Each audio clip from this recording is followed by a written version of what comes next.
বাংলাদেশে জামাত ইসলাম কামাল ভাই এটা বললো যে তারা একসাথে প্রেম করছে, এখন প্রেম করার পরে সংসারও করছে, সংসার পরে আলাদা থাকে, আলাদা থাকলে তারপরে ঝগড়া করতে হবে এমন তো কোনো কথা নেই। দেখেন প্রেম সংসার যাই হোক, এটা যে একটা আনহোলি টাই ছিল তার প্রমাণ হইল এখন আলাদা থাকতে হচ্ছে। বিএনপি জামাতের প্রেম সংসার হওয়ার পরেও বিএনপি বিএনপির রাজনীতিটাই করে, জামাত জামাতের রাজনীতিটাই করে, কিন্তু মাঝখান থেকে জামাত যেই ধরনের রাজনীতিটা করে সেই রাজনীতিটার বিরুদ্ধে গণঅভ্যুত্থান হয়েছে।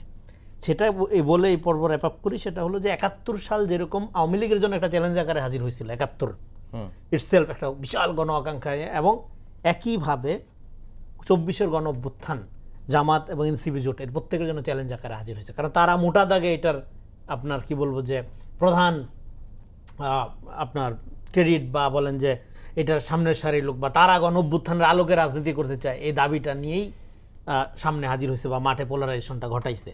ঘটানোর পরে দেখা গেল যে এখানে যে গণ অভ্যুত্থান হয়েছে, গণ অভ্যুত্থানটা তো হয়েছে আপনার ইসের বিরুদ্ধে, একটা মতাদর্শপন্থী ক্যাডার ভিত্তিক আবেগ ভিত্তিক ইমোশন ভিত্তিক রাজনীতির বিরুদ্ধে। ৭১ ইমোশন ব্যবহার করে রাজনীতি করা যদি খারাপ হয়, একইভাবে মুসলিম সেন্টিমেন্ট ব্যবহার করে রাজনীতি করা তো খারাপ। ওইটা ভালো, এটা খারাপ, এটা তো হইতে পারে না, বা এটা খারাপ ওইটা ভালো, এটা তো হইতে পারে না।